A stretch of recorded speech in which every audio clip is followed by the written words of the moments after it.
통해서 여기 문자를 쓸 수 있는 공간이 있거든요. 그거를 통해서 말씀해 주셔도 되고요.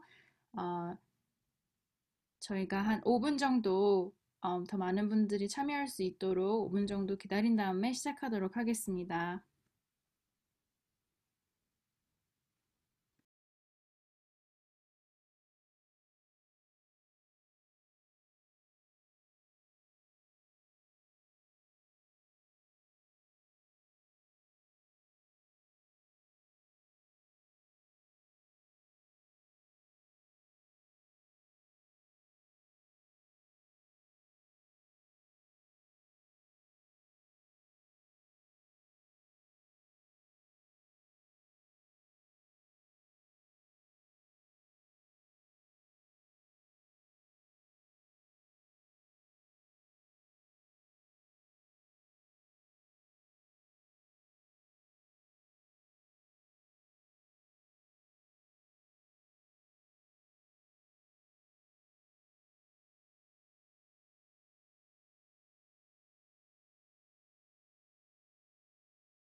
네, 안녕하세요. 세입자 권리 알기 워크숍에 와주신 분들 너무 감사합니다. 저희가 이 민권센터와 퀸즈 법률 서비스가 함께 이 워크숍을 준비하게 되었는데요. 많은 분들이 민권센터와 또 퀸즈 법률 서비스에 문의를 많이 주시고 또 요즘에 코로나 사태로 인해서 새로 생긴 법률이 많이 있기 때문에 그것을 이해를 돕고자 저희가 이 워크숍을 준비하게 되었습니다. 저희가 줌으로 만나서 이 워크숍을 하기 때문에 많은 한국 분들이 참여하는 것을 되게 어려워하셨어요. 근데 오늘 저희가 이 워크숍을 녹음을 하고요. 그리고 유튜브 등을 통해서 저희가 어, 어, 공유를 하도록 하겠습니다. 그래서 알고 계시는 분이 계시거나 또 이 워크숍이 도움이 될 만한 분들이 있으시면 꼭 말씀을 전해주시고 또 음, 저희가 녹음한 거를 다시 보시기 원하시는 분들은 저희한테 다시 전화로 문의 주셔도 됩니다. 그러면 저희가 시작하도록 하겠습니다. 처음에 가장 먼저 알려드리고 싶은 것은요, 집주인의 학대 괴롭힘입니다. 주택유지법에 따르면 괴롭힘에 대한 포괄적인 범주가 있습니다. 영어로는 harassment라고 하는데요. 해당 주거 단위에 점유 권한이 있는 사람이 안락함, 휴식, 평화 또는 조용함을 실질적으로 방해하거나 비슷한 행위를 하는 것, 또 또는 그 방해를 해서 그 평화를 찾는 것, 안락함을 찾는 것, 휴식을 찾는 것을 누락시키는 행위를 설명하고 있습니다. 많은 분들이 이 집주인의 괴롭힘을 당하시면서 그게 정말로 괴롭힘인지 모르는 분들이 많이 계세요.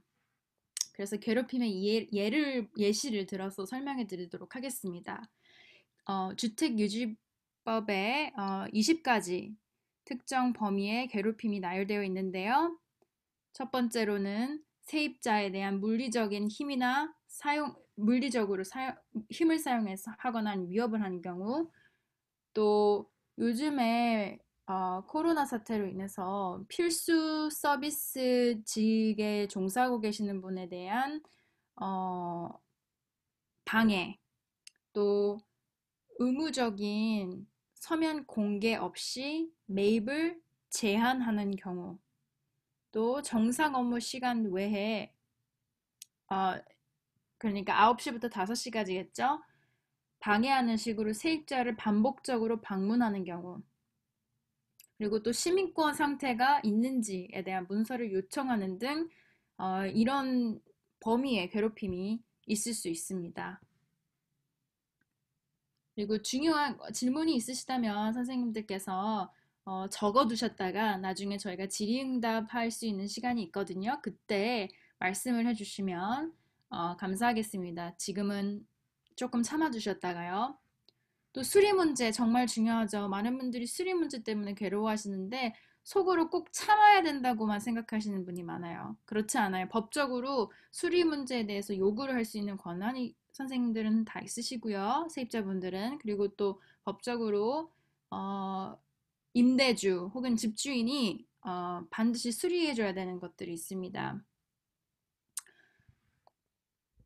수리 범죄는 세 가지 범주로 나눌 수 있는데요. 첫 번째로는 즉각적인 위험을 제공하는 경우, 두 번째로는 위험하는 경우, 또 세 번째로는 위험하지 않은 경우가 있어요. 첫 번째로 즉각적인 위험이 있을 수 있는 것, 예를 들면 히딩이 없거나 뜨거운 물이 없거나 가스가 안 나오거나 파손되거나 결함이 있는 뭐 스토브, 냉장고, 싱크대, 화장실, 있거나 벽이나 바닥에 구멍이 있거나 또 7세 미만의 어린아이가 있는 집에 납성분이 되어 있는 페인트가 있거나 납성분이 있는 집이라는 걸 어떻게 아냐면요. 선생님께서 보시면 그 페인트가 벗겨지는 경우가 있어요.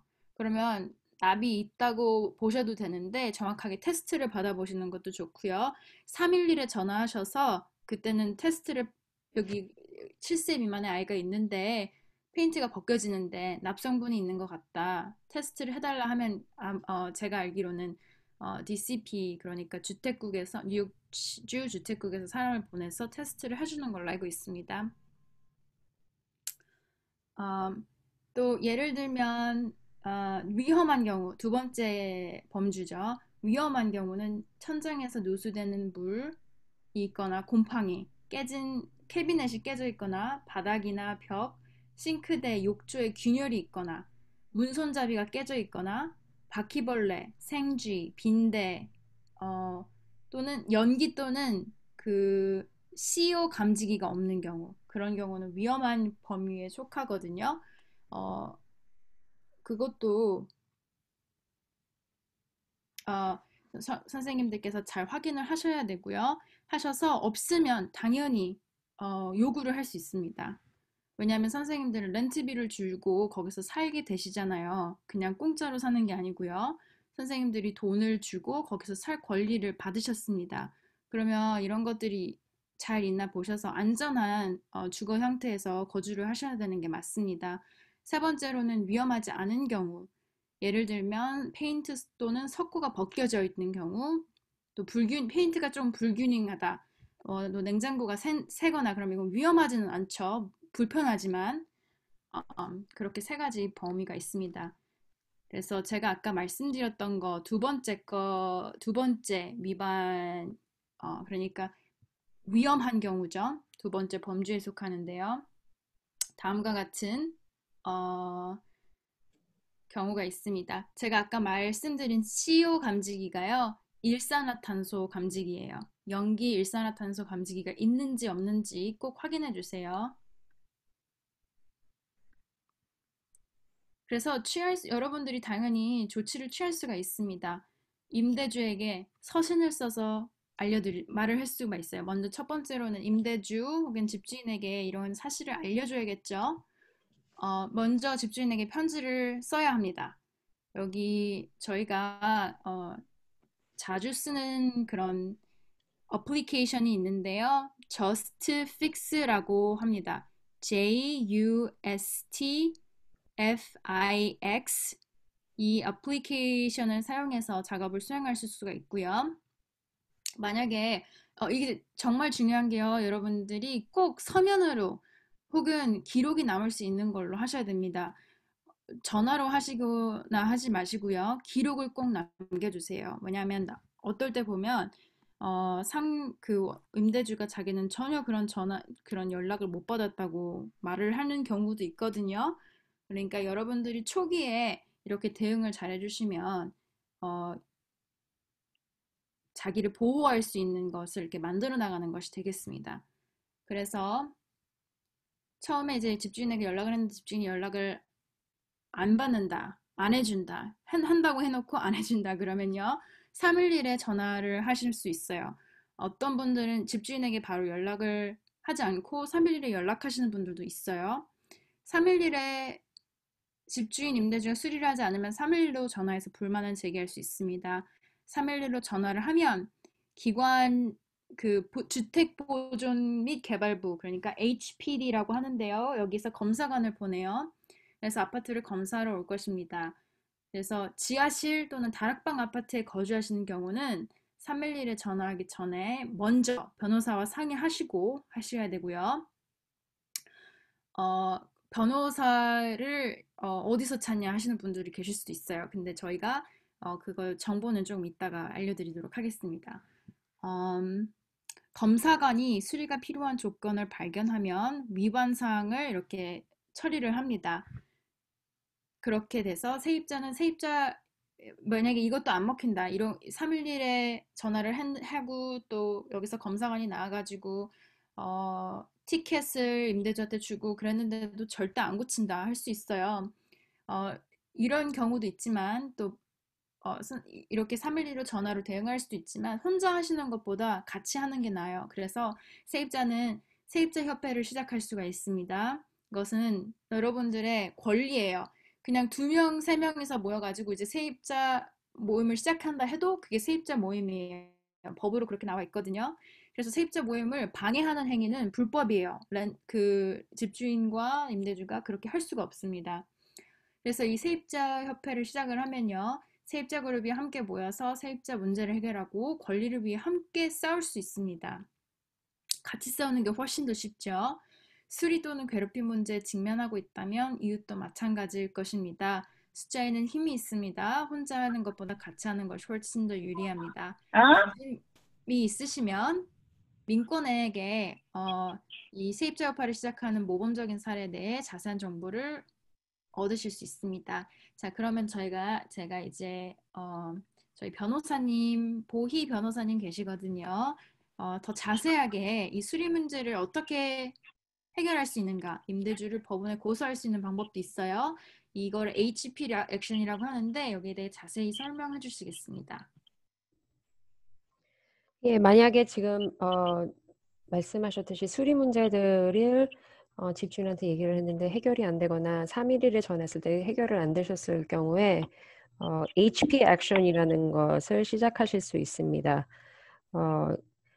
무엇이냐면은 그것이 이제 집주인은 주택법원에서 고소하셔서 수리를 하시거나 서비스를 다시 제공하게 하거나 서비스라고 하면은 이제 뭐 전기 같은 거, 물 같은 거, 뭐 가스 같은 거를 못 받으셨다 하면은 그거를 다시 제공하도록 주택법원에 가셔서 고소를 시작하실 수 있으시고요. 그리고 또 괴롭힘 같은 거를 중지하실 수 있습니다. 어떻게 그러니까 이제 HP 액션이라고 하거든요. 그 HP 액션을 시작하셨을 때 무엇을 얻으실 수 있는지는 첫 번째는 수정 명령을 받으실 수 있습니다. 이거는 판사가 내릴 수 있는 명령이고요. 이거를 받으셨을 때는 집주인이 정해진 기간 내에 수리 문제들을 이제 고쳐야 되도록 요구를 하는 겁니다. 그리고 두 번째 같은 경우는 더 이상 집주인한테 괴롭힘을 받지 않도록 하는 법원의 명령을 이제 또 받으실 수 있습니다. 그리고 세 번째는 집주인이 수리를 요구를 했음에도 불구하고 그 수리를 제대로 하지 않은 거에 대한 이제 법원 기록이 남을 수 있습니다. 그래서 이제 만약에 케이스를 시작을 하시면은 그 케이스 타임라인이 시간이 어느 정도 되냐면은 첫 번째 하셔야 되는 거는 이제 진정서를 제기를 하셔야 되는데요. 그거를 법원에 직접 가셔서 제출을 하시거나 아니면은 아까 말씀드린 JustFixed, JUSTFIX 그 웹사이트를 통해서 작성하실 수 있습니다. 그리고 작성이 되시면은 그 카피본을 집주인한테 이제 송달을 하셔야 되고요. 그리고 만약에 필요하다면은 인스펙션이나 조사가 들어갈 수 있습니다. 그러니까 이 조사 같은 경우는 뭐냐면은 이제 그 집에 있는 문제들이 진짜 있는지 없는지에 대해서 그 조사를 얘기하는 거죠. 그리고 그 다음에는 이제 재판 날짜, 그러니까 법원 기일이 이제 법원에서 줄 텐데요. 그 날 임대주가 법원에 올 경우에는 어, 뭐 임대주가 자기가 잘못했다는 거를 이제 인정하고 어, 괴롭힘을 중단하거나 아니면은 동의를 해서 뭐 문제점들을 고쳐줄 수 있겠다. 뭐 그런 식으로 이제 합의를 보실 수 있고요. 만약에 임대주가 법원에 왔지만 합의할 어, 그런 태도를 보이지 않으면은 이제 재판으로 가셔야 되는데요. 그 재판에서 이제 그 임대주가 만약에 괴롭혔거나 아니면은 문제가 있는데 그거에 대한 아무런 조치를 취하지 않았다. 그리고 아니면은 311에 전화를 하셨는데 거기서 violation 그러니까 이제 어 집에 문제가 있는 거에 대해서 이제 violation을 이슈를 했으면은 그거에 대한 증거를 법원에 제시를 하셔야 됩니다. 그리고 만약에 임대주가 법원 기일날 안 왔을 경우에는 그런 경우에는 이제 법원에서 조사를 들어갈 수가 있고요. 그래서 또 이제 비슷하게 어, 증거물들을 제출을 하셔야 됩니다. 이제 임대주한테 문제가 있었다고 얘기를 했고 하지만 아무런 조치를 취하지 않았고 그런 거에 대한 이제 증거를 제시하셔야 됩니다.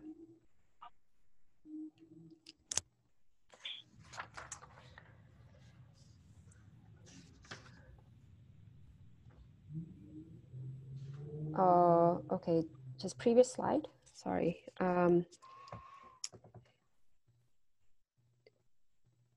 한 가지 말씀드리고 싶은 거는 이전에도 말씀드렸지만 수리 문제가 발생할 때마다 기록하시는 게 중요하시고요. 그리고 만약에 이제 법원을 처음에 가시고서는 이제 집주인이 뭐 합의를 해서 뭐 일정한 시간 안에 수리를 해주겠다. 하지만 하지 않았을 경우에는 어, 다시 법원으로 돌아가셔서 똑같은 이제 비슷한 명령을 이제 판사한테서 받거나 아니면은 다른 이제 조치를 취하실 수 있습니다. 아까 아까 말씀드린 JustFix라는 그 웹사이트에 가셔서 청원서를 작성하실 수 있고 제출하실 수 있습니다. 그 다음에 말씀드리고 싶은 거는 이렇게 집에 문제점들이 많아서 렌트 내시는 거에 부담이 가시면요. 임대료 감면 명령이라는 거를 받으실 수 있습니다. 이 임대료 감면 명령 같은 삭감 명령은요. 임대료가 안정된 아파트, 영어로는 rent stabilized apartment라고 하는데요. 임대료가 안정된 아파트에 거주하시는 경우에 만약에 뭐 전기가 나갔다 아니면은 집에 큰 문제가 있다 그러실 경우에는 임대료를 삭감을 해달라고 신청하실 수 있습니다. 이거를 신청하실 때는요, Division of Housing and Community Renewal, 그래서 DHCR이라고 하거든요. 이게 미국 뉴욕주 주택국의 주택 및 지역 사회갱신 부서, 한국말로는 그렇게 하는데요. 영어로는 DHCR이라고 하는데 그 오피스에 가셔서 신청하실 수 있고요. 그리고 만약에 신청을 하셨을 때 거기서도 비슷하게 이제 조사관이 나와서 조사를 실시하고 그리고 보고서는 이제 결정을 할 겁니다. 얼마 정도 임대료를 삭감을 해야 되는지 그거에 대해서 어, 결정을 내릴 겁니다. 만약에 이거에 대해서 더 궁금한 점이 있으시면은 핫라인 나중에 말씀드린 핫라인에 연락하셔서 이제 자세한 정보를 받으실 수 있을 것입니다. 오케이. 그 다음에 말씀드리고 싶은 거는 요즘 코로나 때문에 렌트 내시는 게 많이 힘드실 수 있는데 그럴 경우에 이제 집주인이 법원에서 시작할 수 있는 케이스에 대해서 말씀드릴 건데요. 영어로는 non-payment case라고 하는데요. 이 케이스 같은 경우는 임대료를 지불할 수 없을 경우에 집주인이 이제 입주자분을 법원에 데려가는 그런 케이스인데요. 근데 법원에 가기 전에 집주인은 특정 통지서를 보내야 되는데요. 그게 영어로는 14-day rent demand. 지금 슬라이드에 나오고 있는 이 통지서를 보내야 되는데 이게 14일 안에 임대료를 내지 않을 경우에 법원으로 가겠다. 그런 이제 통지서입니다. 근데 이 통지서는 모든 non-payment 케이스가 시작하기 전에 모든 입주자들이 받으셔야 되는 겁니다. 이 통지서를 송달한 후에 임대인은 이제 청원 통지를 제출해서 법정에서 이제 사건을 시작할 수 있는데요. 그 청원 통지서도 임대인이 입주자한테 꼭 송달을 해야 됩니다. 전달을 해야 됩니다. 그래서 그 통지서에 있는 하우징 코트, 그러니까 법원 전화번호가 나올 텐데요. 그 전화번호에 전화하셔서 이제 답변을 해야 됩니다. 그 후에 법원 날짜가 이제 법원에서 주어지는데요. 근데 지금 같은 경우는 만약에 새 케이스를 지금 집주인이 시작을 한다고 하면은 지금 같은 경우는 이 코비드 때문에 잠깐 법원이 닫았었는데 그 전에 있던 케이스들을 지금 빨리 처리를 해야 되는 상황이어서 새로 시작한 케이스는 아마도 오랫동안 시작하지 않을까라고 예상하고 있습니다. 그래서 이제 그 법원 날짜를 받으시고 법원에 가셨을 때는 그때 가셔서 날짜 연기를 요청하실 수 있습니다. 그러니까 처음 날짜에 가셔서 아무것도 안 하셔도 되고요. 그냥 가셔서 법적 대리인을 받고 싶다라고 말씀을 하시고 날짜 연기를 요청하실 수 있습니다. 그럼 날짜 연기를 요청하면은 법원에서는 이제 뭐 3주 후 아니면은 뭐 한 달 후에 오라는 그런 게 얘기를 해줄 수 있습니다. 법적 대리 같은 경우는 죄송하지만 안타깝게도 지금 보장은 되지는 않지만 나중에 저희가 민권센터랑 리거 서비스 NYC 그 연락처를 드리겠습니다.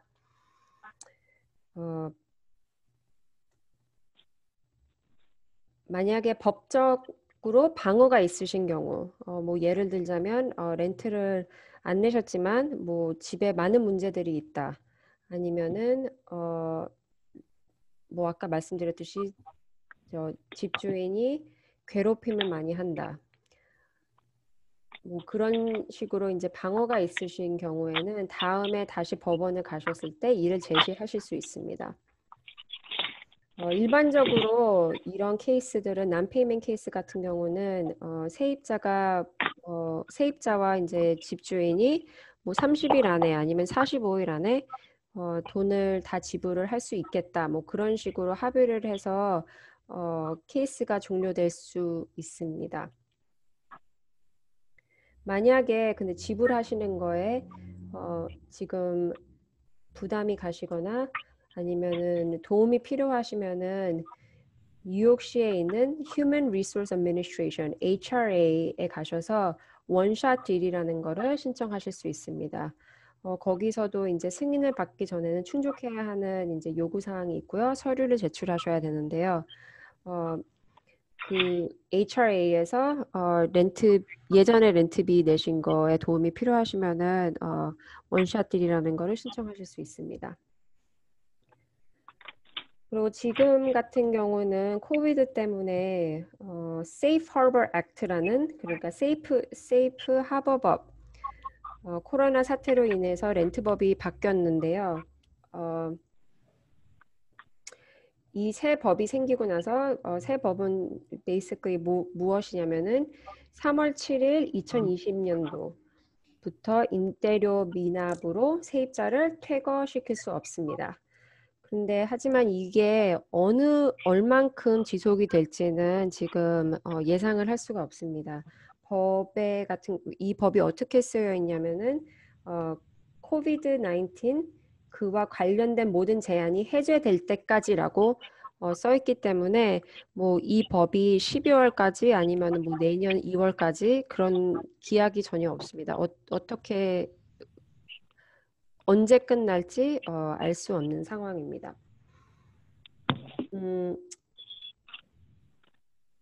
집에서 퇴거 당하실 수는 없지만요. 렌트를 못 내셨기 때문에. 하지만 그래도 집주인은 그래도 주택법원에서 세입자를 고소하셔서 금정적 판결을 받을 수는 있습니다.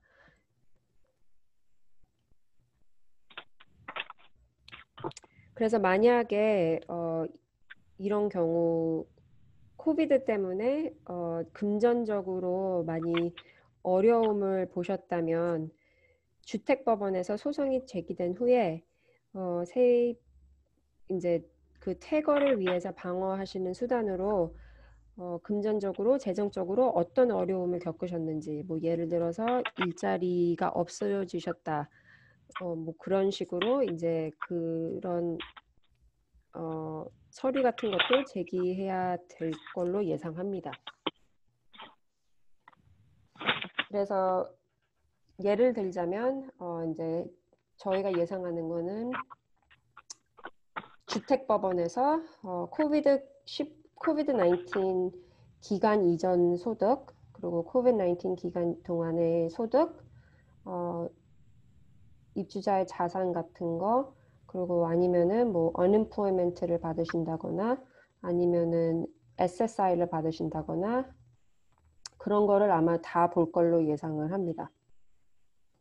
지금 같은 경우 만약에 청원 통지서를 새로 받으셨다고 하면은 그럴 경우에는 거기에 그 통지서에 있는 주택법원에 전화를 하셔서 답변을 하시는 걸 저희는 말씀드리고 싶습니다. 그 후에 이제 법원에서 이제 법원에 와야 되는 날짜가 된 엽서를 보통 보내드리는데요. 아마도 시간이 좀 걸릴 거라고 예상을 합니다. 그 다음에 말씀드리고 싶은 경우는 이거는 그러니까 이제 렌트를 안 내서 집주인이 케이스를 시작하는 거는 아니고요. 이 절차 같은 경우는 그냥 퇴거 절차라고 holdover proceeding이라고 하는데요. 퇴거 절차를 진행하는 경우에는 집주인이 임대를 끝내고 싶어 하거나 아니면은 임대 계약이 없거나 아니면 리스가 만료됐거나 아니면은 집주인이 생각하기에 입주자분께서 무슨 규정을 어겼기 때문에 그런 경우에 이제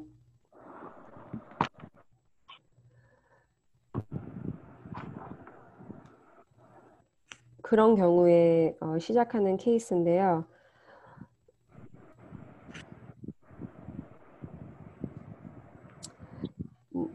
아까 말씀드렸던 non-payment 케이스처럼 케이스를 법원에서 주택법원에서 시작하기 전에 종료 통지서를 보내야 합니다. 집주인이. 이 해지 그래서 이제 종료 통지라고 하는데요. 오케이, thank you. 이 계약 해지의 통지서라고 하는데 이거를 보낸다고 해서 퇴거를 곧바로 당하시는 것은 아니고요.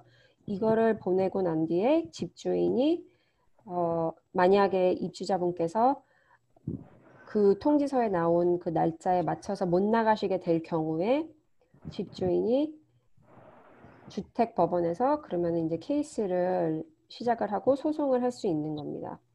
그래서 만약에 지금 사시는 집에 1년 미만, 1년 못 되게 지금 거주하셨으면은 집주인이 30일 안에 이사를 해야 된다는, 30일 안에 나가야 된다는 통지서를 줘야 되고요.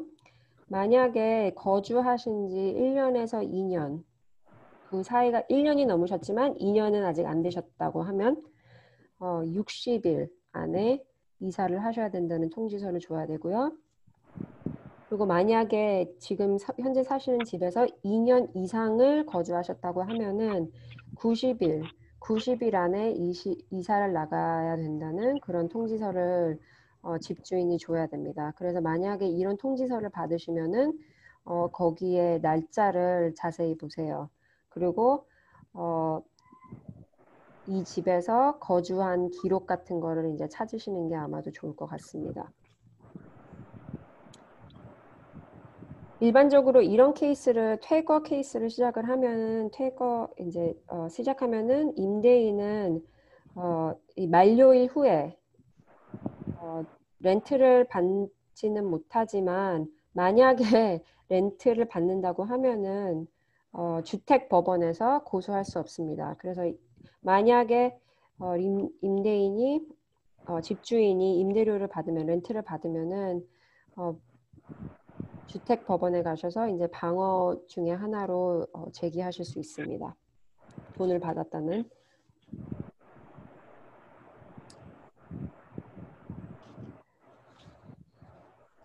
Okay, next slide, I think.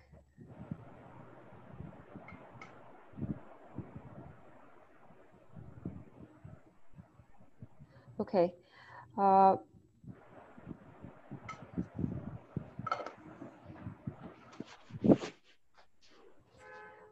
아까 말씀드린 난페이먼트 케이스랑 비슷하게 만약에 집주인이 주택법원에서 케이스를 시작하고 싶다 하면은 청원 통지와 청원서를 입주자분에게 전달을 해야 하고요. 그리고 그 법원 날짜를 받으실 텐데요. 그 법원 날짜를 놓치시지 말고 꼭 가셔야 합니다. 그렇지 않으면 집주인 쪽에서 법원 기본 소유 판결을 요청할 수 있습니다. 아까도 말씀드렸듯이 처음에 법원을 가시면은 법원 날짜 연기를 요청하실 수 있고요. 가셨을 때 법원에 혹시 변호사와 의뢰할 수 있는지 물어보셔도 됩니다.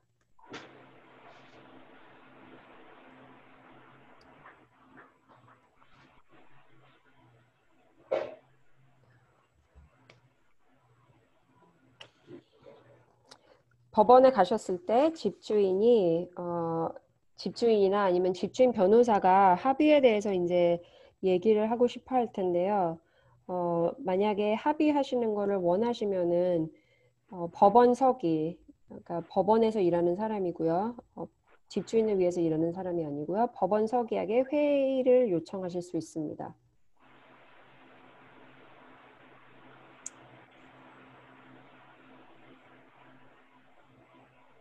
보통 이제 합의를 하신다고 하시면요. 뭐 또 이제 집주인 같은 경우는 재판을 하면은 케이스가 길어지기 때문에 재판을 벌써 좋아하지 않기 때문에 집주인과 협상을 하실 때 이걸로 레버리지를 하실 수 있습니다.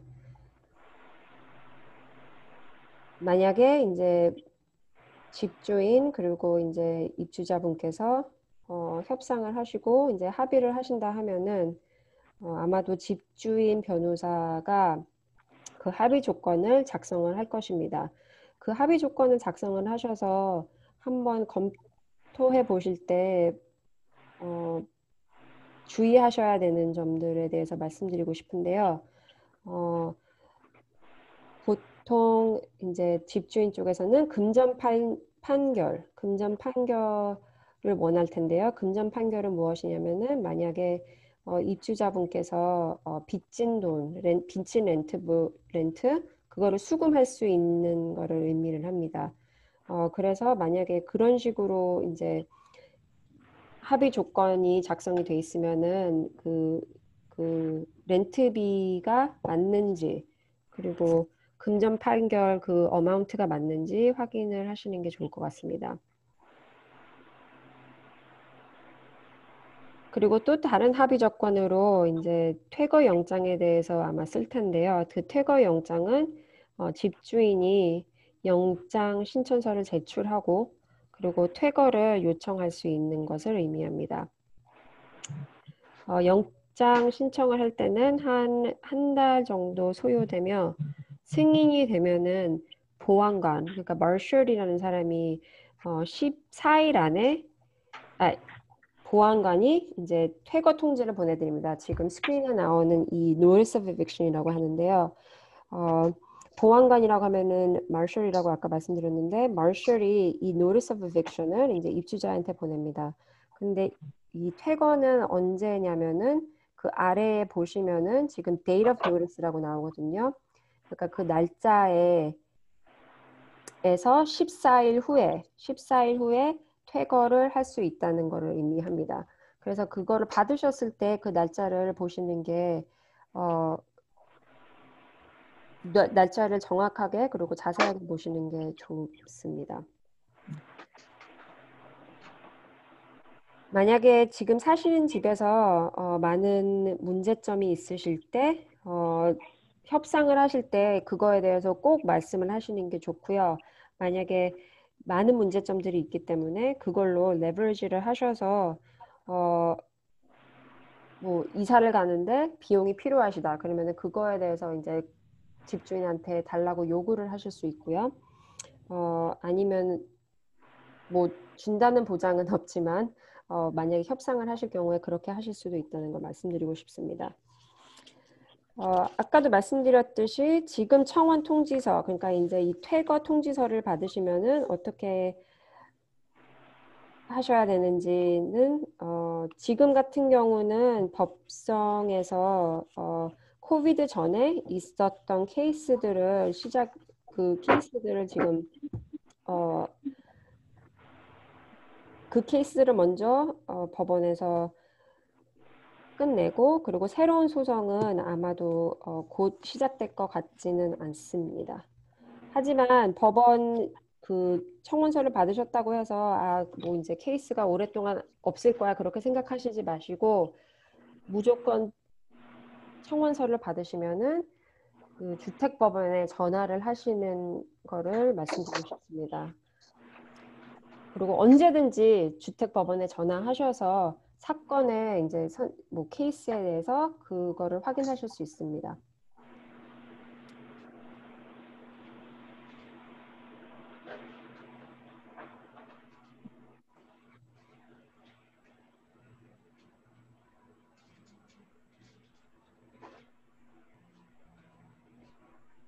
그리고 지금 아까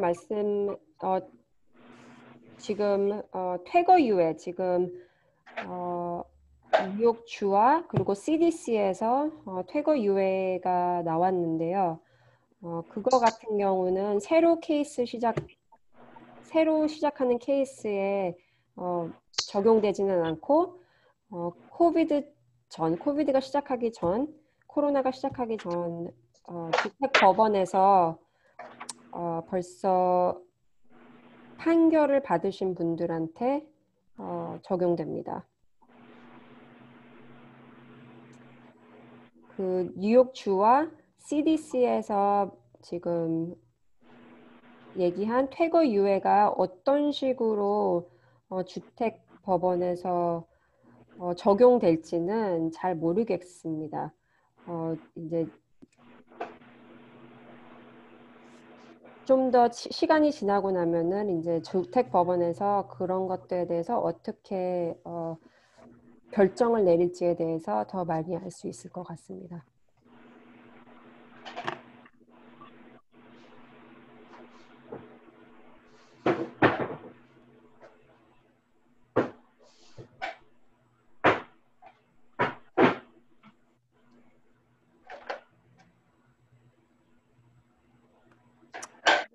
다음에는 잠시만요.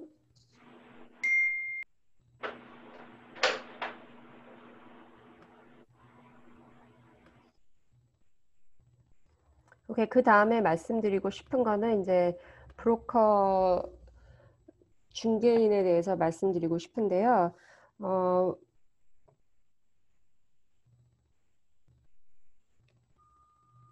그 이제 브로커 같은 경우에 만약에 브로커에 대해서 이제 문제가 있으시다. 같이 일하신 브로커가 브로커에 대해서 이제 컴플레인을 하고 싶다고 하시면은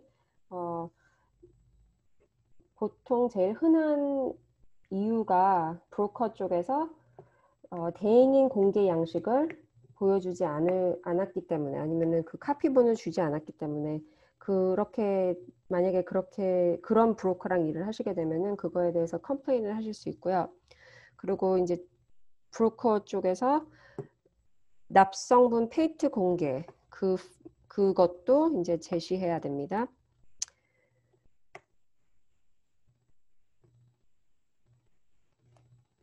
2020년도 2월에 브로커가 세입자로부터 수수료를 받는 거를 금지를 하는 법이 생겼었는데요. 지금 그 법에 관해서 소송이 진행 중이기 때문에 그 법이 일시적으로 금지되어 있는 상태입니다.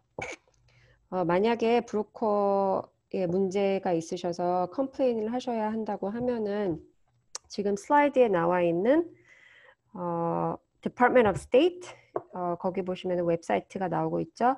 거기에 가셔서 컴플레인 하실 수 있고요. 그리고 또 그 브로커를 신고를 하실 수 있는 방법은 그 아래 보시면은 www.rebny.com 거기에 나와 있는 그 웹사이트로 가시면은 되겠습니다. 감사합니다, 변호사님. 자세히 설명해 주셔서 너무 도움이 된 것 같아요. 저기서 잠깐 말씀드리고자 하는 거는, 아까 변호사님께서도 그리고 저도 몇 번 말씀드렸듯이 이렇게 기록을 해두는 게 너무 중요해요. 근데 어떤 세입자분들은 물어보실 수가 있어요. 무엇을 적어야지 좋을까요? 그러면 보통 저는 육하 원칙을 통해서 자세하게 적으라고 말씀드리고 싶은데 뭐 종이에다 적으셔도 되고요. 가지고만 계신다면 종이에다 적으셔도 되고 뭐 인터넷을 하실 수 있는 분은 인터넷에 있는 그런 곳에다가 적으셔도 컴퓨터에다 적어두셔도 되고요. 전 육하 원칙에 따라서 자세하게 날짜랑 무엇을 왜 이렇게 어, 그 집주인에게 연락을 했는가에 대해서 자세하게, 특히 수리 문제에 대해서도 자세하게 적어주시는 게 좋을 것 같고요.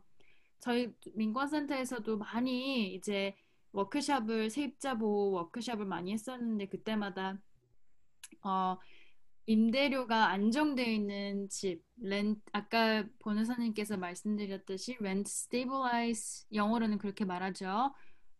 렌트비가 안정되어 있는 그런 집들에 대해서 저희가 몇 번 말씀을 드렸었는데요. 여기 플러싱에 보면 30년 동안 집주인이 렌트 안정화가 되어 있는 집이어서 텍스 감면을 받고 이렇게 혜택을 받고도 그 세입자들은 정해진 그 렌트비에 렌트비를 부과하는 것이 아니라 더 해가지고 30년 동안 받은 케이스가 있었어요. 근데 30년 동안 여기 사시는 세입자분들이 거의 대부분 한국분이었는데 렌트 안정화가 된 집이 뭔지 몰랐어요. 그래서 저희가 항상 워크숍 할 때마다 알려드리고 싶은 거는 본인들 리스트를 보면 알 수 있거든요. 또 근데 조금 힘든 게 이게 한국말로 쓰는 게 아니니까 힘들고요. 또 어떤 분은 렌트 안정화가 돼 있는 집인데도 불구하고 안정화가 되면 그 리스가 조금 달라요. 그 리스를 가지고 계시는 분이 없으신 분들도 계세요. 왜냐면 랜로드가 그걸 숨기기 위해서 안 줬으니까. 그러니까 어, 아마도 그것을 본인이 인터넷에다가 쳐보거나 아니면 저희한테 전화를 하셔가지고 임대료가 안정돼 있는 집인지 아닌지 물어보셔도 되고요. 모두가 그런 건 아닌데 대부분 아파트에 6개 이상의 그 아파트 유닛이 있다. 그리고 이게 지어진 지 1974년 이전에 지어졌다. 그렇게 되면 보통 렌트 안정화가 돼 있는 그런 집일 수 있습니다. 하지만 자세한 거는 본인이 조금 더 이제 리서치를 하셔야 되고요. 그 다음에 렌트 안정화가 되어 있는 집도 있지만 플러싱에서는 플러싱이 여기 뉴욕시에서 가장 많이 그 지하실과 에딕 그러니까 다락방을 이제 개조해서 임대하는 지역이에요. 가장 많이요. 렌트비가 점점 더 비싸지고 또 이 저희가 사는 지역이 고급화가 되고 또 갑자기 너무너무 비싸지 고급화 젠트피케이션이라고 하죠. 고급화가 되고 그렇기 때문에 렌트비가 비싸지고 그러니까 지하실과 다락방으로 가시는 분들이 많아요. 근데 합법적인 어, 베이스멘트 지하실과 다락방이 있고요. 또 불법인 지하실과 다락방이 있어요. 지하실 다락방 이 베이스먼트나 에딕 층 임차인 여기 사시는 분들 세입자는요. 사실 일반 임차인과 세입자분들과 동등한 권리를 가지고 있으므로 이 집주인이나 임대주는 법원 절차를 밟지 않는 한 여기 사시는 분들을 강제로 퇴거시킬 수 없습니다. 집주인이 여기 어, 지하실 불법인 거 알고 있죠? 당신 나가세요 한다고 바로 쫓아내고 그러는 게 아니에요. 법원 절차를 꼭 밟아야 되고 또 동등한 권리를 가지기 때문에 그거 항상 기억하고 계시기 바랍니다. 제가 아까 말씀드렸듯이 합법적인 지하실과 불법적인 지하실이 있다고 했죠. 근데 하지만 그 보통 이제 보셔야 알지만 보통 이렇게 대강 이렇게 말씀을 드리자면 영어로는 셀러라고 하는데요. 지하 저장고라고 분류가 된 곳, 그러니까 높이의 절반 이하가 지상 위치인 경우로 규정되어 있다면 살기에 안전하지 않기 때문에 이 빌딩국이 방을 비우라고 명령할 수가 있습니다. 그렇기 때문에 저희가 311에 전화하기 전에 여기 사시는 분들은 311에 전화하기 전에 꼭 변호사와 상담하시라고 저희가 아까 말씀드렸습니다.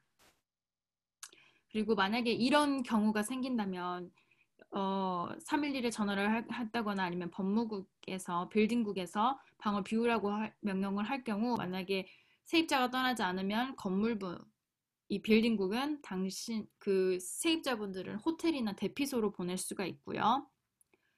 그럼에도 불구하고 법적으로 그 세입자분들은 여전히 세입자이기 때문에 강제퇴거로 인해 집주인에게 손해배상을 청구할 수가 있습니다. 이는 이 죄송합니다. 임대주 혹은 집주인과 매일 이제 협상을 할 때 유리하게 레버리지로 사용할 수 있습니다. 또 여기 세입자분들은 법정에서 임대를 요청할 수 없습니다. 아파트는 불법적으로 개조되어 있으므로 일반적으로 임대인은 임차인을 퇴거시키기 위해 보류 절차, 아까 말씀드렸었죠. 변호사님께서 holdover proceeding이라고 했는데요. 이 보류 절차를 거칠 수도 있습니다. 미리 알고 계세요. 제가 아까 방금 말씀드렸던 그 법무부에서 방을 비우라고 명령할 때 이런 이런 거를 붙입니다. 그래서 이거 보여드리기 위해서 왔고요. 또 굉장히 많이 물어보시는 것 중에 하나가 또 굉장히 또 많은 나쁜 임대주들이 자꾸 이득을 취하려고 다른 사람의 약점을 이용해가지고 이득을 취하려고 하는 게 이민 케이스죠. 이민 신분이죠. 주택법원 조치가 이민 신분 신청에 영향을 미칩니까? 라고 물어보시는 분들 되게 많아요. 어, 저희 민권센터도 그렇고 퀸즈 법률 서비스도 그렇고 저희는 정말 이민자분들 또 서류 미비자분들을 보호하기 위해서 많이 신경을 쓰고 있고요. 그렇기 때문에 정말 알려드리고 싶었습니다. 주택법원에서 소송을 당하거나 소송을 하더라도 이민 신분에 영향을 미치지 않습니다. 이민국 혹은 또 이민 세관 단속국 ICE라고 하죠. ICE 여기는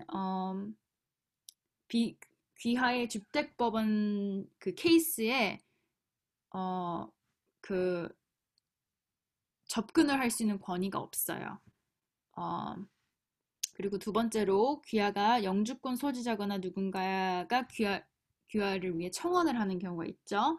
그러면 임대보증금 신청은 귀하의 이민 신분에 영향을 미치지는 않습니다. 그러나 만약에 여러분이 다른 사람을 위해서 청원 혹은 보증을 하는 경우에는 그 청원에 영향을 미칠 수가 있습니다. 서류 미비자이거나 최종 퇴거 명령을 받고 집주인이 혹은 이민세관 단속국 아이스라고 제가 말씀드렸죠.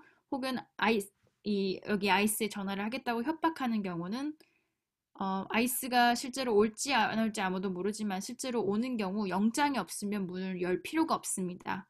그리고 어, 만약에 정말 이 사람들이 와가지고 있다면 아이스의 영장을 문 밑으로 밀어달라고 요청하실 수 있고요. 그리고 한 가지 말씀드리고 싶은 거는 정말 나쁜 임대주가 있어요. 자라라는 임대주인데 플러싱에도 건물 3개를 샀죠. 근데 이 자라에서 어, 여기 자라에 사는 사람들을 내쫓고 싶어 했어요. 그래서 왜냐면 법이 지금 많이 바뀌었지만 그리고 작년까지만 해도 2019년 까지만 해도 여름까지만 해도 그 렌트 안정화 집에 살고 계시는 분들은 내쫓기고 다른 세입자를 불러들이기만 하면 고치는 거 하나도 없이 레노베이션 하는 거 하나도 없이 그렇게 내쫓고 다시 어, 세입자를 불러들이기만 하면 렌트비를 20% 인상해서 받을 수가 있었어요. 지금은 그거 안 되는데 법이 바뀌었기 때문에 많은 분들이 싸우고 권리를 위해서 굉장히 옹호하는 많은 일들을 많이 하셨기 때문에 지금 많이 바뀌었죠. 근데 그 자라에서 어떤 일이 있었냐면, 그때 사람들을 빨리 내쫓고 싶고, 다른 더 부자인 분들, 또 더 렌트비를 많이 낼 수 있는 분들을 자꾸 불러오고 싶으니까, 렌트비를 올리기 위해서 자꾸 내쫓아내고 싶어 했는데, 이 자라가 나쁜 짓을 한 게 뭐가 있냐면, 거기 사시는 세입자분들 중에 혹시 서류 미빈자인 것 같은 사람이 있으면 이 법률국에 전화를 하라고 했어요. 그렇게 협박을 하는 식으로 했고 또 벽에다가 자기 건물 그 문 벽에다가도 막 그런 걸 붙이고 그랬는데 그렇기 때문에 여기 검사장 있죠. 뉴욕주 검사장한테 지금 고소를 당한 상태입니다. 불법이에요. 이렇게 된 경우에는 정말로 제가 알기로 여기 변호사님께서 더 말을 보태주실 수도 있지만 그렇게 만약에 이 이민 신분을 상대로 여러분을 협박을 하는 경우 아니면 차별을 하는 경우는 이 집주인도 굉장한 고소를 당할 수 있고 정말 어, 책임을 심각하게 물어야 하는 상황에 처해야 됩니다. 그러니까 만약에 이런 경우가 있으면 무서워서 저희한테 말 안 하고 그러지 마시고요. 반드시 민권센터나 퀸즈 법률 서비스에 항상 전화를 해주시기 바랍니다. 정말로 중요한 거 제가 아까 말씀드린 정말 나쁜 법안들이 많이 있었어요. 뉴욕에. 왜냐하면 이 임대주들 모임이 있는데 그 사람들이 부자잖아요. 그러니까 로비를 막 돈을 엄청 들여서 로비를 할 수가 있었고 이 사람들이 이 렌트 안정화 법안을 본인들이 고쳤을 수가 있었어요. 정말 나빴죠.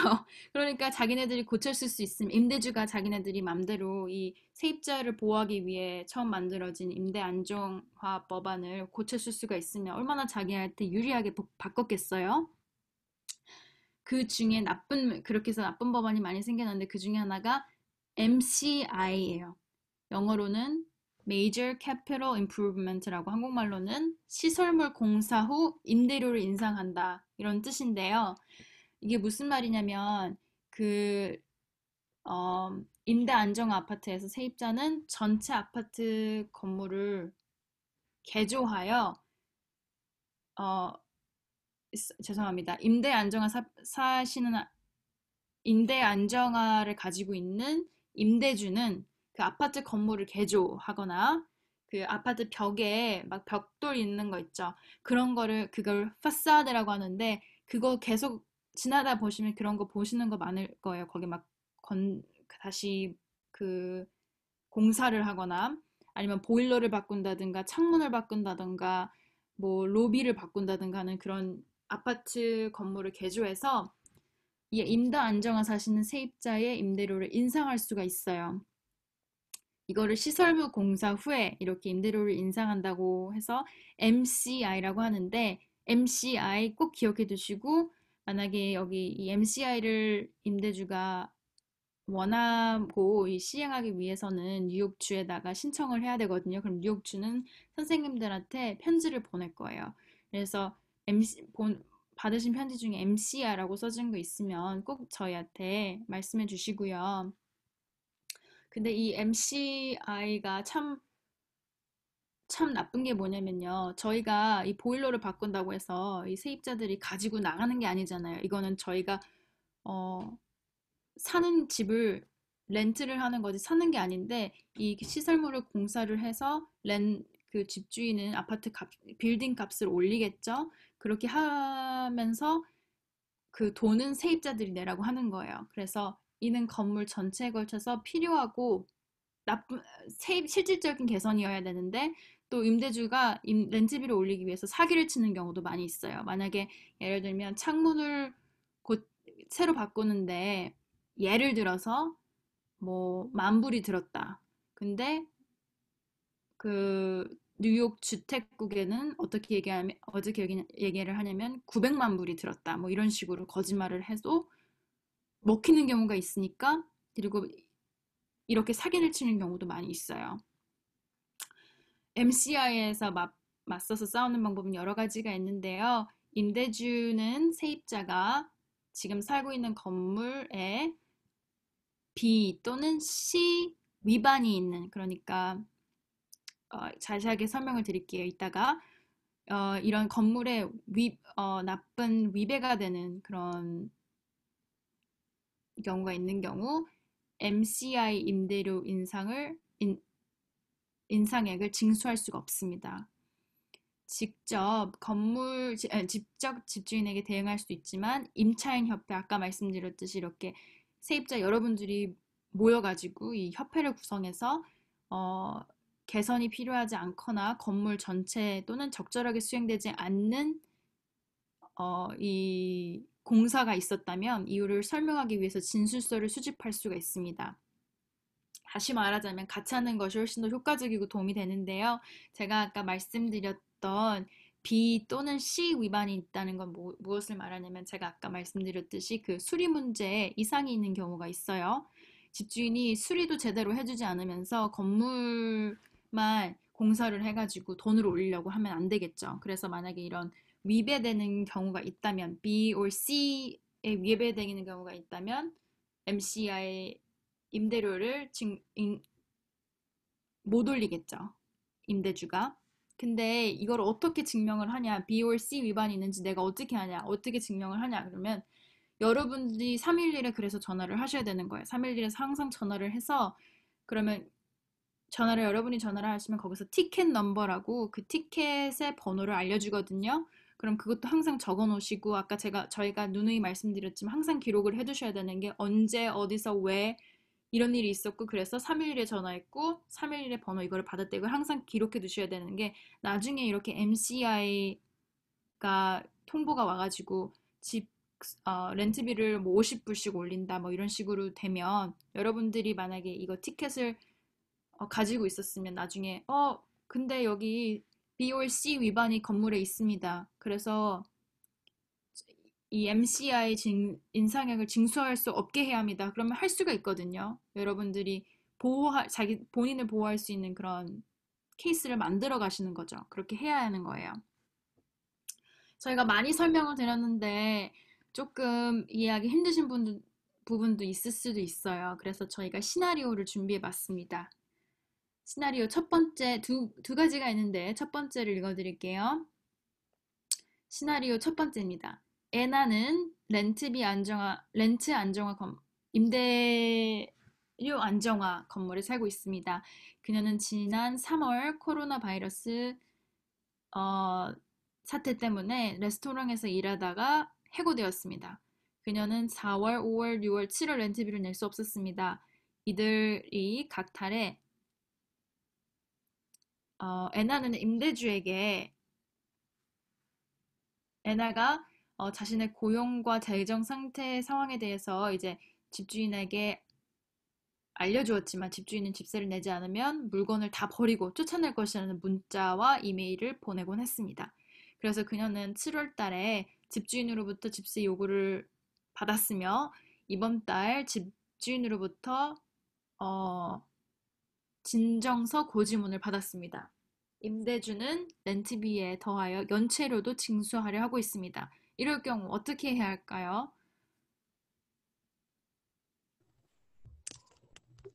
예, 이럴 경우에는 아까 말씀드렸듯이 그 Safe Harbor Act, Safe Harbor 법, 코로나 사태로 인한 렌트법에 대해서 아까 말씀드렸듯이 지금 그 법 때문에 어, 집주인이 임대주가 세입자들을 렌트를 안 냈기 때문에 퇴거는 할 수가 없어요. 특히 코로나 때문에 재정적으로 많은 어려움이 있으시면은 특히 이런 경우 같은 경우는 지금 코로나 사태 때문에 식당에서 해고가 되었으니까 당연히 금전적으로 문제가 있으시겠죠. 재정적으로 문제가 있으시겠죠. 그렇기 때문에 지금 만약에 이런 비슷한 상황이셔서 어, 주택법원에 청원서를 받으셨으면은 어, Safe Harbor Act를 쓰셔서 그걸로 이제 방의할 수 있는 거기 때문에 그거를 제시를 하시면 됩니다.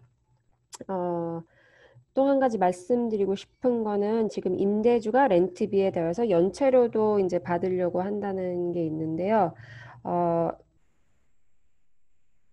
지금 주택법원에서는 렌트가 아닌 레이피 같은 거는 받지를 못하게 돼 있습니다. 법이 바뀌면서 레이피 같은 거는 받지를 못하고요. 그리고 지금 또 이제 아까 말씀드린 것, 아까 저희가 얘기했던 이제 이 집주인이 임대주가 괴롭힘을 하는 것 같은데요. 렌트를 안 냈기 때문에 문자랑 이메일을 계속 보내면서 렌트를 내지 않으면은 어, 내보내겠다. 물건을 버리고 내보내겠다라고 이제 협박을 하는 거죠. 이 협박하는 거는 아까 말씀드린 그 HP 액션을 시작을 하셔서 임대주를 고소하실 수 있는 그런 방법도 있습니다. 311에 전화하시는 것도 좋고요.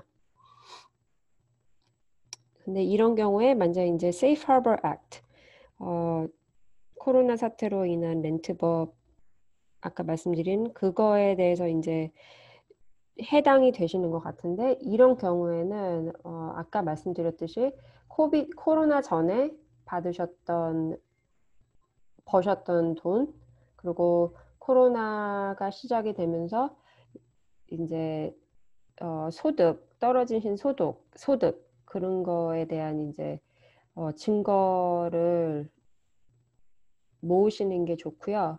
그리고 만약에 코로나 때문에 직장이 없어지셔서 언임플로이먼트를 받으셨다고 하면은 언임플로이먼트 그 받으신 서류도 아마도 케이스에 도움이 되지 않을까 합니다.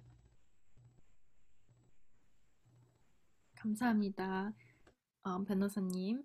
저희가 그러면 다음 시나리오로 가서 조금 더 여러분들 이해를 돕도록 하겠습니다. 혹시 질문이 있으시면 적어두셨다가 저희가 질의응답, 어, 할 수가 있거든요. 조금 있다가, 조금 참으셨다가 말씀해 주시면 돼요. 두 번째 시나리오입니다. 마크는 2세대 주택 1층에 살고 있습니다. 그는 그곳에서 5년 동안 살았지만 리스를 받은 적이 없고 또 받은 적이 없으니까 사인한 적도 없겠죠. 3월 말 그는 코로나19 사태로 인해 실직을 했습니다. 그는 4월, 5월, 6월에 집세를 낼 수가 없었습니다. 6월 1일 그는 집주인으로부터 30일 동안 나가라는 강제 퇴거 통지서를 받았습니다. 그는 7월 1일까지 아파트를 비워야 한다고 쓰여져 있었습니다. 그는 이번 달에 집주인으로부터 청원 통지서를 진정서 고지문을 받았습니다. 변호사님, 저는 이게 조금 이해가 안 되는 게요. 지금 아까 말씀해 주셨듯이 죄송합니다. 그, 어, 지금 모라토리엄이라고 하죠. 지금 강제 퇴거가, 어, 유예되고 있는데, 어떻게 이 마크가 진정서 고지문을 받았을까요?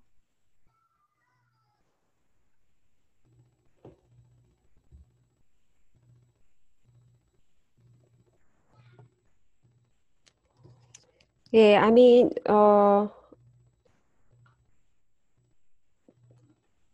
뭐 지금 그게 유의한다고 해도 제가 알기로는 많은 임대주들이 집주인들이 계속 보내는 걸로 알고 있습니다. 어, 지금 어떤 법이든 상관없이 어떤 법이 해당되던 상관없이 많은 집주인들이 임대주들이 그렇게 하는 걸로 알고 있고요. 그리고 지금 이 경우 같은 경우는 아까 말씀드렸듯이 이 시나리오는 그러니까 마크라는 분은 이 아파트에서 사시는 동안 한 번도 이제 리스를 받으신 적이 없는 것 같은데요. 그런 경우에는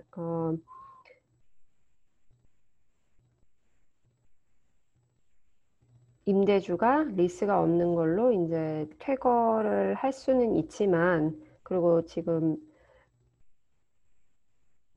하지만 마크라는 분께서 5년을 사셨기 때문에 그게 2년 이상을 사신 거기 때문에 30일간의 계약 해지가 아니고 90일 계약 해지를 받으셨어야 됐어요. 그래서 아까도 말씀드렸듯이 만약에 2년 이상을 이 집에서 지금 거주하셨다고 하면은 90일 계약 해지 통고지를 받으셔야 하고요. 만약에 리스가 없으시다고 하시면, 그리고 2년 미만, 1년 넘게 사셨지만 2년 미만이시면은 60일 계약 해지가 아니고 이제 집을 비워달라는 통고서를 받으셔야 되고요. 그리고 1년 조금 안 되게 사셨으면 1년 미만으로 사셨으면은 30일 집을 비워달라는 통고서를 받으셔야 합니다. 그리고 지금 그래서 이제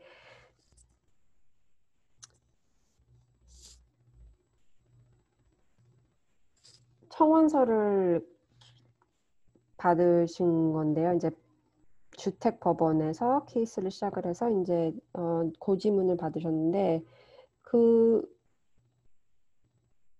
아무리 이 집주인이 잘못된 통지서를 보냈다고 해서 케이스가 자연스럽게 사라지지는 않아요. 그 법원에 가셔야 되고 그 법원에 가셔서 그 잘못 받았다는 그걸로 방어를 제시를 꼭 하셔야 돼요. 법원에 나는 여기서 5년 이상을 살았고 2년 이상을 살았기 때문에 90일 통지서를 받았어야 됐는데 나는 30일을 받았다. 그거를 꼭 제시를 하셔야 되고요. 그리고 아마도 지금 이제 여기서도 이분도 코로나 때문에 실업 상태에 놓이셔서 4, 5, 6월 렌트를 못 내셨다고 나왔는데요. 제 생각에는 아마도 세이프 하버법 그것도 적용되지 않을까 생각합니다. 그래서 그것도 아마도 좋은 방어가 되지 않을까 생각합니다. 아까도 말씀드렸듯이 그 세이프 하버법 같은 경우는 코로나 시작하기 전의 소득, 그리고 코로나 시작한 후에 그 소득, 그리고 만약에 언엠플로이먼트나 다른 정부 지원을 받으신다, 뭐 푸드 스탬프를 받으신다, 뭐 현금을 지원받으셨다 그러면은 그런 것들도 다 이제 서류를 가지고 있으시는 게, 그리고 이제 법원에 가셨을 때 제시를 하시는 게 좋으시죠.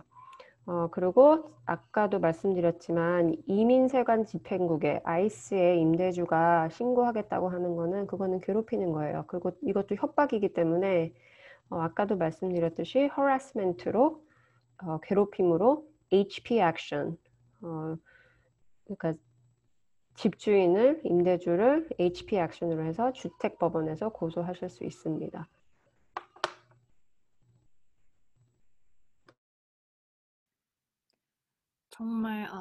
정말 자세하게 설명해 주셔서 너무 감사합니다. 저도 많이 배우고 가는 것 같아요.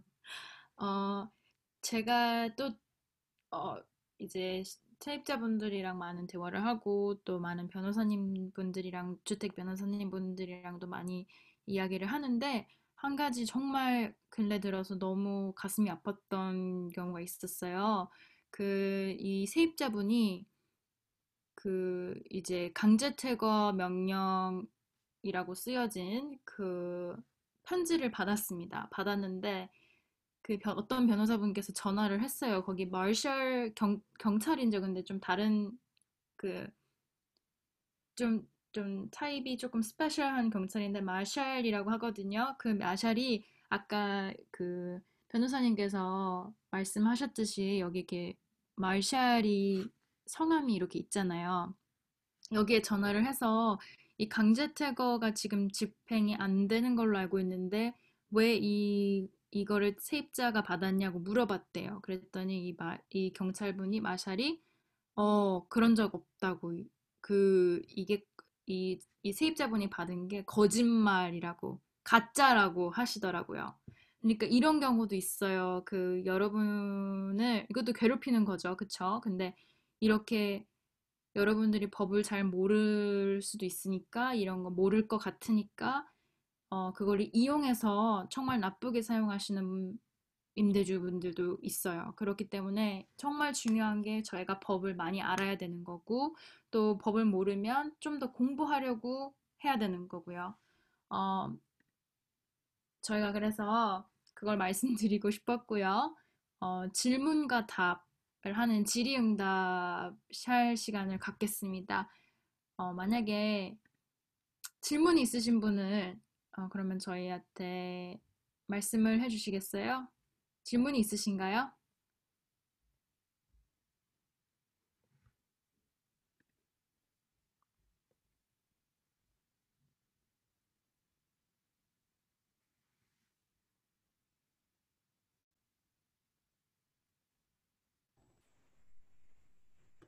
지금 질문이 없으시다면 그러면 저희가 지금은 생각이 안 나실 수도 있어요. 근데 갑자기 다른 걸 하다가 뭐 이렇게 생각나실 수 있는 부분이 있으니까 저희가 다음 단계로 그냥 넘어가서 말씀을 드리겠습니다. 정말 저희가 이렇게 이 세입자 보호 권리 워크샵을 준비하면서 제가 많이 느꼈던 거는 이렇게 배우는 자세도 중요하고 그렇게 배우겠다는 생각을 하는 것 자체가 너무 중요한 것 같아요. 그래서 정말 세입자분들이 그냥 렌트비 뭐 강제 못 내가지고 강제퇴거 명령을 받아서 너무 무섭다, 그냥 아무 공부도 하지 않고 알아보지도 않고 그냥 그 집주인이 시키는 대로 다 해야지라고 이렇게 생각하는 게 아니라 정말 배우려고 하고 또 저희가 배운 것을 또 적용하려고 하고 또 진짜 실행을 하려고 하는 그런 마음가짐이 너무 중요한 것 같고요. 또 이제 변호사님들이나 아니면 민권센터 직원들이랑 이렇게 얘기를 하고 자세하게 배우고 그 배운 것을 또 하려고 하려는 그런 의지가 정말 중요한 것 같아요. 저희가 민권센터 커뮤니티에서는 지금 민권 카카오 그룹이 있어요. 그래서 그 민권 카카오 그룹에 조인하셔서 더 많은 질문을 실시간으로 받으실 수 있거든요. 제가 말씀드리겠, 번호는요, 917에 488에 0325 여기로요. 문자를 보내시거나 아니면 카톡으로 문자를 보내시거나 문자를 보내셔서 민권센터 카카오 그룹에 조인하고 싶다고 하시면 이분께서 링컨센터 카카오 그룹에 여러분을 넣어 드릴 거예요. 그리고 만약에 더 궁금한 거, 이 카카오 그룹에서는 선생님께서 말씀을 하시거나 질문을 할 수가 없거든요. 근데 만약에 질문을 하시고 싶으시다 그러면 민권센터에 전화를 하셔서 문의를 하시면 되고요. 또 여기 같이 이제 준비하신 변호사님께서는 퀸즈 법률 서비스라는 곳에서 이제 조언을 변호사로 계시는데 퀸즈 법률 서비스로 한라인에 전화를 연락을 하셔가지고 또 자세한 것을 배우고 가실 수 있습니다. 번호는요 917-661-4500이에요.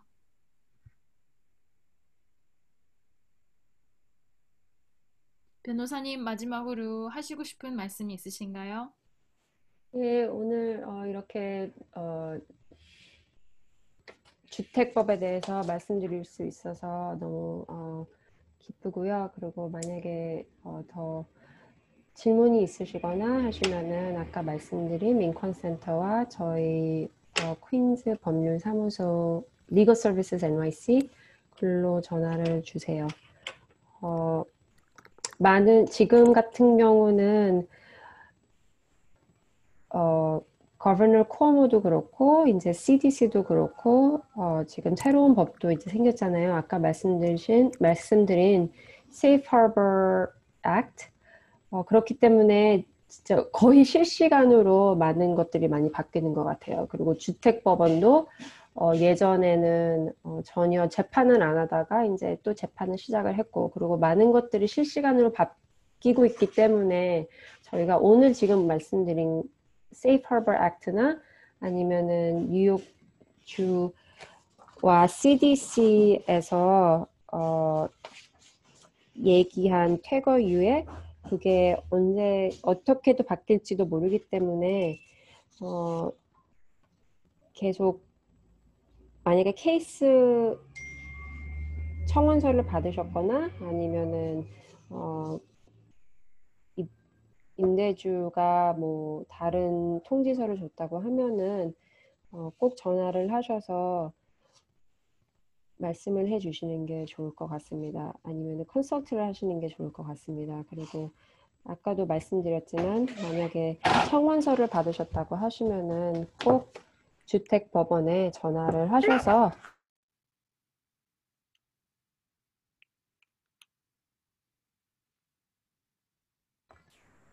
주택법원에 꼭 전화를 하셔서 그 케이스에 대해서 여쭤보시는 게 좋을 것 같습니다. 네, 너무 감사합니다. 저희가 세입자 워크숍에 오셔서 이제 자신의 권리를 알아가시는 분들 너무 감사하고요.